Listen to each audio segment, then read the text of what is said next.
우리나라 노인 빈곤율과 노인 자살률은 다른 나라들보다 높습니다.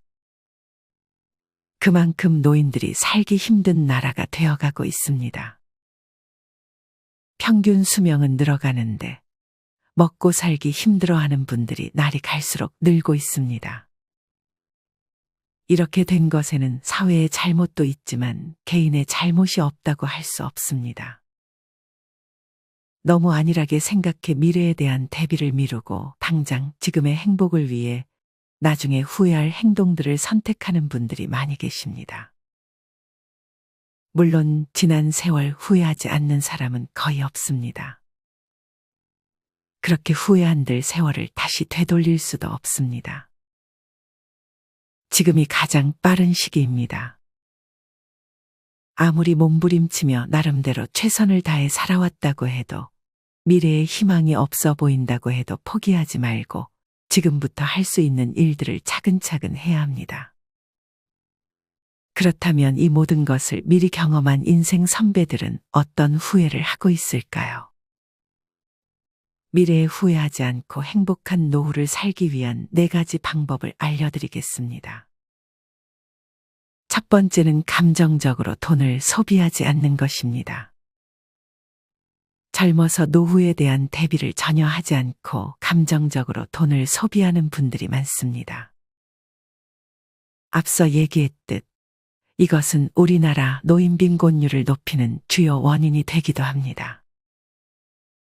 여기서 말하는 감정적으로 돈을 소비한다는 것은 다음의 경우에 해당합니다. 예를 들어 나이 든 자신을 돌보기보다 젊은 자식들을 걱정하며 이것저것 지원해 주거나 성인이 된 아이들을 감정적으로 안쓰럽게 여겨 기죽지 말라고 결혼 비용, 사업자금 등을 지원해 주는 경우입니다. 이렇게 자식에 대한 감정이 앞서 내가 모아두었던 돈의 대부분을 자식을 위해 써버리는 것입니다.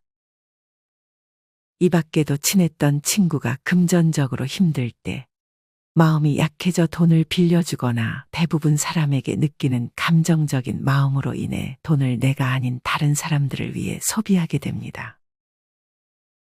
하지만 이것은 결코 바람직한 행동이 아닙니다. 가장 중요한 것은 본인이 자녀의 도움을 받지 않을 정도의 경제력은 남겨두고 자식이든 친구든 도와주어야 합니다. 자녀들은 결혼 후에 절대 부모님의 인생을 책임져 주지 않습니다. 오래된 친구들도 마찬가지입니다.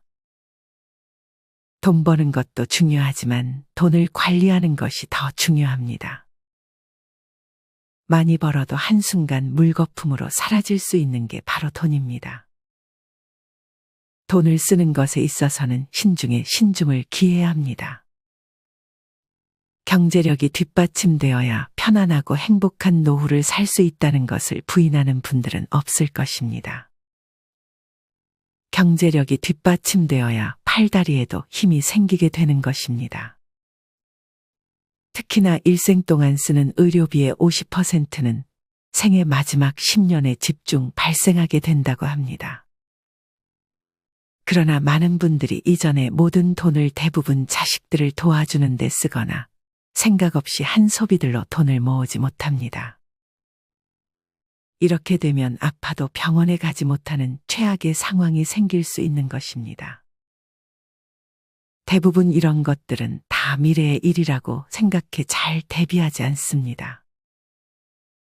당장 지금만 생각해서 돈을 사용하는 사람들이 많습니다.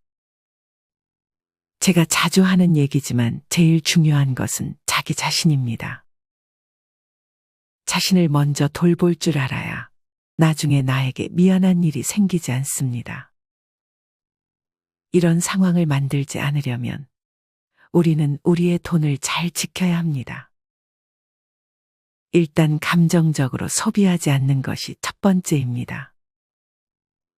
그 다음은 금융 공부를 미리미리 해두시면 좋습니다. 많은 분들이 일을 다닐 때는 수입이 고정적으로 들어오기 때문에 그래도 먹고 사는데 지장이 없을 것이지만 문제는 은퇴 후입니다. 아무리 대기업에 다녔어도 은퇴 후에 힘들게 사시는 분들이 많이 있습니다. 대기업 다닐 때 들어오는 수입에 맞는 생활을 하다가 은퇴 후 수입이 크게 떨어집니다. 이때는 집에서 먹고 자는 것을 다 하기 때문에 생활하는 데 들어가는 돈이 오히려 더 많아질 수 있습니다. 그렇기 때문에 미리미리 금융에 대한 공부를 병행함으로써 은퇴를 하더라도 경제적으로 무너지지 않게 만드는 것이 중요합니다. 미국의 부호 워렌 버핏의 재산 중 90% 이상은 65세 이후에 만든 것이라고 합니다. 또한 몇십 년 전 일본의 주식으로 개인 소득 1위를 달성한 고레카와 긴조도 본격적으로 주식 시작한 것이 63세부터라고 합니다. 그러니 너무 늦었다고 생각하지 마시고 쉬운 것부터 차근차근 공부하는 것이 중요합니다. 전미 연방준비제도 의장 앨런 그린스퍼는 문자 문맹은 생활이 불편할 따름이지만 금융 문맹은 생존이 달린 문제라고 지적했습니다. 안타깝게도 실제 뉴스나 기사를 보면 평생 모은 돈을 금융사 직원이나 주변 사람의 말에 따라 투자했다가 큰 손실을 봤다는 얘기가 흔합니다. 이렇듯 금융에 대한 지식이 없으면 한순간에 모든 돈을 날리게 될 수 있는 것입니다. 내 돈은 내가 지켜야 하는 것입니다. 이것이 가능하려면 내가 스스로 공부하려는 자세가 필요합니다. 인생 선배들의 지혜 두 번째는 배움을 멈추지 않고 평생 즐길 수 있는 취미를 만드는 것입니다. WTO에서는 18세에서 65세까지를 청년, 66세에서 79세까지를 장년, 80세에서 99세까지를 노년으로 분류합니다. 영상을 보는 많은 분들은 아직 청년이거나 이제 막 청년이 지났을 뿐입니다. 이렇게 아직 젊기 때문에 무엇이든 배울 수 있습니다. 사실 나이가 들수록 친구를 만드는 것보다는 오히려 친구는 정리하는 것이 좋습니다. 노후의 시간은 매우 중요하기 때문에 친구와 대화하는 시간보다는 건강관리, 취미생활, 전문 공부 등의 시간을 많이 보내는 것이 좋습니다. 제 가까운 친척은 나이 60을 넘었음에도 불구하고 열심히 돈 벌고 지금은 은퇴해 어려서 너무 가난해서 하지 못했던 영어 공부를 열심히 하고 있습니다. 이렇게 배우면서 다시 학창시절로 돌아간 것 같다며 하루하루 너무 행복하다고 말하곤 합니다. 이렇듯 나이 들어서 할 게 없다고 느껴질 때는 내가 어렸을 적 하고 싶었던 것들이 무엇이 있었는지 떠올려 보는 것이 좋습니다. 그러면 도전하고 싶은 게 나타날 것입니다. 앞서 돈을 잘 모으라는 말씀을 드렸지만 사실 이렇게 배우는 데는 돈을 아끼지 말아야 합니다. 왜냐하면 이것은 자신을 위해 쓰는 돈이기 때문입니다. 자식, 친구 등 다른 사람이 아닌 오로지 자신의 행복을 위해 쓰는 돈이기 때문에 이렇게 쓰는 돈에는 망설임이 없어야 합니다. 많은 분들이 이제껏 수많은 사람들이 하는 걸 보고 은근히 따라해보고 싶고 나도 할 수 있겠다 생각하는 취미들이 있을 것입니다. 하지만 이것이 생각으로 그치는 경우가 많습니다. 생각에서 그치지 않고 실행해야 행복을 느낄 수 있습니다. 내가 해보고 싶었던 것, 남들이 하는 것 중에 나도 할 수 있겠다 싶은 것 중 제일 쉬워 보이는 것을 하나 정해 얼른 시작해보는 것이 좋습니다. 생각이 나지 않는 분들에게 추천드리는 취미는 글쓰기입니다. 특히나 글쓰기는 추운 겨울의 실내에서도 하기 좋은 취미입니다. 글을 쓰는데 필요한 것은 연필과 종이가 전부이기 때문에 누구나 시작할 수 있습니다. 뿐만 아니라 글쓰기는 노후에 생기는 우울증을 예방하는 데도 좋습니다. 자신의 내면의 감정을 글로써 표현하게 되면 장기적으로 행복감을 높여준다고 합니다. 무엇을 써야 할지 모르겠다면 이처럼 지금 자신이 느끼는 감정, 불안하다면 불안하다고 쓰면 되고 왜 불안한지 그 이유에 대해 써보는 것입니다. 오늘 하루 감사하는 것들에 대해 써보는 것도 좋고 그냥 지금의 내 감정을 있는 그대로 글로만 적으면 됩니다. 고대의 플라톤과 세네카 등 수많은 철학자들도 마찬가지로 자신의 글을 쓰며 마음의 위안을 받았다는 사례가 있습니다. 글을 굳이 남에게 보여주지 않아도 괜찮습니다. 어차피 내가 쓴 글은 나만 볼 것이기 때문에 정말 솔직하게 내 감정을 써내려가다 보면 마음이 안정되어 가는 것을 느끼실 수 있고 글쓰기를 평생 할 수 있는 정말 좋은 취미로까지 만들 수 있습니다. 앞서 얘기했던 우울증 개선뿐만 아니라 이렇게 내면의 감정을 글로써 표현하게 되면 관절염이나 과민성 대장 증후군 등의 만성질환을 예방하는 데 효과적이라는 연구 결과도 있습니다. 뿐만 아니라 암 환자를 대상으로 글쓰기의 효능을 연구했는데 글쓰기를 하는 것만으로 암에 대한 통증을 완화시키는 역할을 하기도 했다고 합니다. 이 밖에 인지 기능을 높여주고 생각 정리와 스트레스 해소에 도움을 주는 글쓰기는 노년의 산책과 더불어 가장 추천드리는 취미 중 하나입니다. 글쓰기 대신 그림을 그리는 것도 아주 좋습니다. 그림을 그리는 것은 글쓰기와 마찬가지로 많은 준비물이 필요하지 않고 실내에서도 충분히 할 수 있는 취미입니다. 은퇴 후에 취미로 그림을 배우고 싶다는 분들이 상당히 많습니다. 실제로 그림 그리기는 치매의 바로 전 단계인 경도인지 장애에 걸릴 확률을 70% 이상 낮춰준다는 연구 결과도 있습니다. 그림을 그릴 때 손의 미세한 움직임과 관련한 신경이 활성화되고 고도의 집중력을 요하기 때문에 뇌에 지속적으로 자극을 줍니다. 또한 그림 그리기에 빠지는 사람들은 그림을 그리는 동안 쓸데없는 잡념에서 벗어날 수 있기 때문에 그림 그리는 것에 큰 매력을 느낍니다. 노후에는 아무래도 젊었을 때보다 시간이 많아지게 됩니다. 시간이 많아지다 보니 잡생각이 많아지게 되는데 과거의 일부터 앞날에 대한 걱정 등 별로 나에게 도움이 되지 않는 머릿속의 잡념이 계속 생각날 수 있습니다. 그러다 보면 우울증이 오게 될 수도 있습니다. 특히나 혼자 사는 독거노인들은 고립감과 외로움 등으로 괴로운 하루하루를 보내는 경우가 많은데 그림을 그리는 취미는 고도의 집중력을 요하기 때문에 이런 우울한 생각들에서 벗어나는 것에 큰 도움을 줍니다. 그림을 그리는 것은 몸을 쓰는 다른 취미들과는 달리 평생 할 수 있습니다. 연필을 들 힘만 있어도 즐길 수 있는 것이 바로 그림입니다. 한 번만 배워두면 나중에 더 나이가 들어 무료할 때마다 그림을 그릴 수 있습니다. 이렇듯 글쓰기와 그림 그리기는 심리적, 정서적인 측면에서 많은 도움을 줄 수 있으니 꼭 한번 시도해 보셨으면 좋겠습니다.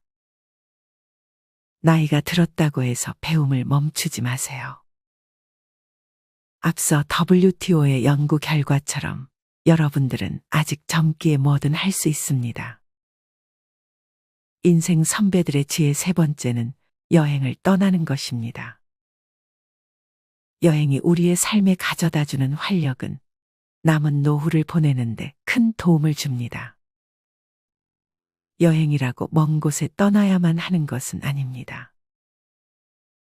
새로운 장소에 가보는 것 그 자체만으로도 여행이 될 수 있습니다.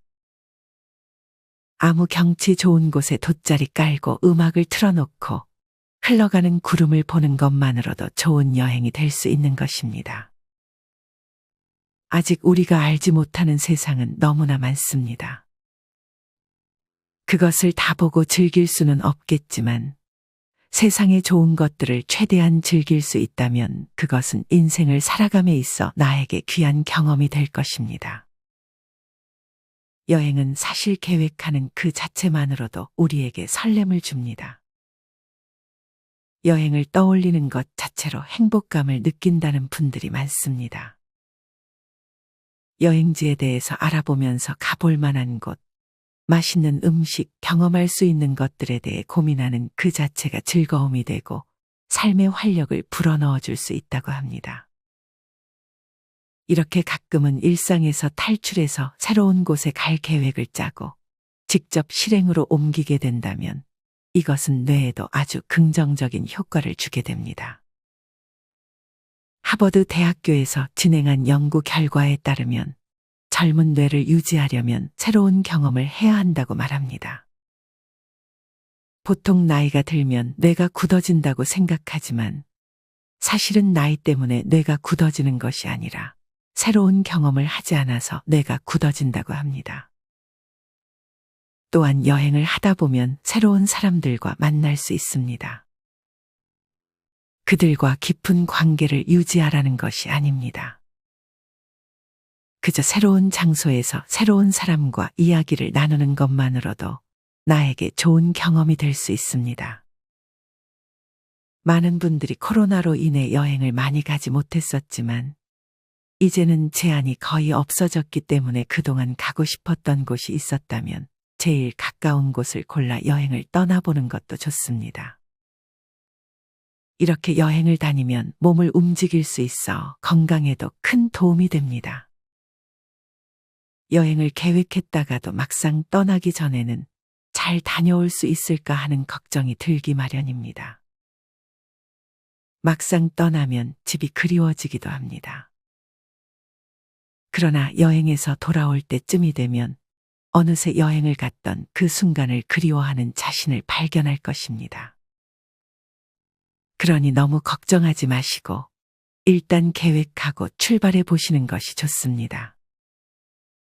마지막 네 번째는 배우자에게 잘하는 것입니다.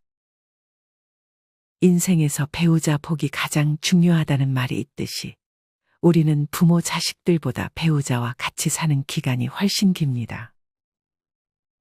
과장해서 얘기하면 인생의 불행과 행복은 결혼을 어떤 사람과 하냐가 90%를 결정한다는 말도 있을 정도입니다. 그만큼 우리가 가장 시간을 많이 보내는 사람과의 관계는 중요합니다. 하지만 이렇게 말하면 내 배우자는 나에게 큰 잘못을 저질렀기 때문에 잘하기 힘들다 라고 말하는 분들도 계실 것입니다. 아무리 혼자 잘한다고 한들 배우자가 같이 노력하지 않으면 혼자만 너무 힘든 상황이 될 수 있습니다. 이럴 때도 배우자에게 잘하라고 말하기는 힘듭니다. 이때는 그냥 자기 자신을 제일 중요하게 여기면서 행동하는 것이 좋습니다. 다만 너무 원망만 하는 것은 나 자신에게 도움이 되지 않을 수 있습니다. 아주 나중에라도 배우자에게 그동안 돈 버느라 수고했다, 그동안 살림하느라 수고했다라는 말 한마디 정도만이라도 표현해 주는 것도 좋습니다. 서로 겉으로 보여지는 것과 속마음은 다를 수 있다는 생각을 가지고 먼저 다가가는 연습을 천천히 해보시는 것이 장기적으로 내 행복에 도움이 될 수 있습니다. 반면 배우자와 잘 맞는다면 친구도 필요가 없게 됩니다. 배우자와 성격적인 부분, 가치관 등이 잘 맞는 것은 정말 큰 복입니다. 이런 배우자가 있다면 고맙다, 사랑한다는 말을 전하는 것이 좋습니다. 이렇게 오늘은 나이가 들어 후회하지 않으려면 해야 할 4가지에 대해 말씀드렸습니다. 첫째는 감정적으로 돈을 소비하지 않는 것, 둘째는 배움을 멈추지 말고 평생 할 수 있는 취미를 가지는 것, 셋째는 여행을 가까운 곳이라도 떠나는 것, 마지막 넷째는 배우자에게 따뜻한 말 한마디를 건네는 것입니다. 사실 이 모든 것보다 중요한 것은 건강입니다. 건강해야 돈도 배우자도 친구도 자식과도 관계가 좋아집니다. 건강하지 못하다면 주변 사람들이 다 떠나가고 내가 하고 싶은 취미를 할 수 없게 됩니다. 노인의 나이가 되고 보니 젊다는 핑계로 과거의 건강관리를 소홀히 했던 것을 후회하는 분들이 정말 많습니다. 늦었지만 지금이라도 꾸준히 운동하며 건강에 신경을 쓰는 것이 좋습니다. 그 중에서도 흡연은 정말 좋지 않습니다. 부부 중 한 사람이 흡연을 한다면 그 배우자에게도 간접 흡연으로 건강을 해칠 수 있고 자식들의 건강에도 안 좋은 영향을 미칠 수 있습니다. 흡연의 안 좋은 점은 굳이 설명드릴 필요가 없을 정도로 많은 분들이 알 것이라 생각합니다. 이렇게 말하면 내가 아는 누구는 90살까지 흡연하는데 건강하게 잘 살고 있다고 말할 수도 있습니다. 하지만 이는 특이한 경우일 뿐입니다. 흡연을 해서 건강을 유지하는 사람보다 그렇지 않은 사람들이 훨씬 많습니다. 이렇듯 자기 자신과 가족을 위해서라도 힘들지만 조금씩 흡연 횟수를 줄여나가고 필요하다면 금연 상담을 받아 꼭 금연에 성공하셨으면 좋겠습니다. 사실 이 모든 것들이 누군가에게는 뻔한 얘기처럼 들릴 수도 있습니다. 하지만 여러분들은 이것을 다 실천하고 계신가요? 알기만 하고 실천하지 못한다면 사실 그것은 모르는 것과 마찬가지입니다. 이 영상을 계기로 오늘 말씀드린 것 중에 한 가지만이라도 실천한다면 여러분들은 더 나은 노후를 보내실 수 있을 것이라 확신합니다. 실천하는 사람만이 행복한 여생을 보낼 수 있다는 사실을 잊지 마시기 바랍니다.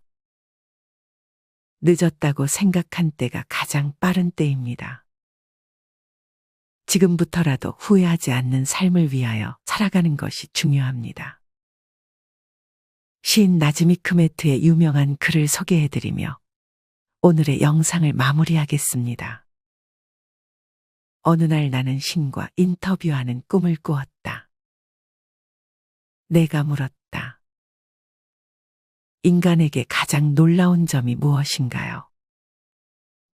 신이 대답했다. 어린 시절이 지루하다고 서둘러 어른이 되는 것. 그리고는 다시 어린 시절로 되돌아가기를 갈망하는 것. 돈을 벌기 위해 건강을 잃어버리는 것. 그리고는 건강을 되찾기 위해 돈을 다 잃는 것. 미래를 염려하느라 현재를 놓쳐버리는 것. 그리하여 결국 현재에도 미래에도 살지 못하는 것. 결코 죽지 않을 것처럼 사는 것. 그리고는 결코 살아본 적이 없는 듯 무의미하게 죽는 것. 신이 나의 손을 잡았다. 우리는 잠시 침묵에 잠겼다. 이상으로 오늘의 영상을 마치겠습니다. 우리 모든 구독자분들의 행복한 여생을 응원합니다. 다음에 더 좋은 영상으로 찾아뵙겠습니다. 감사합니다.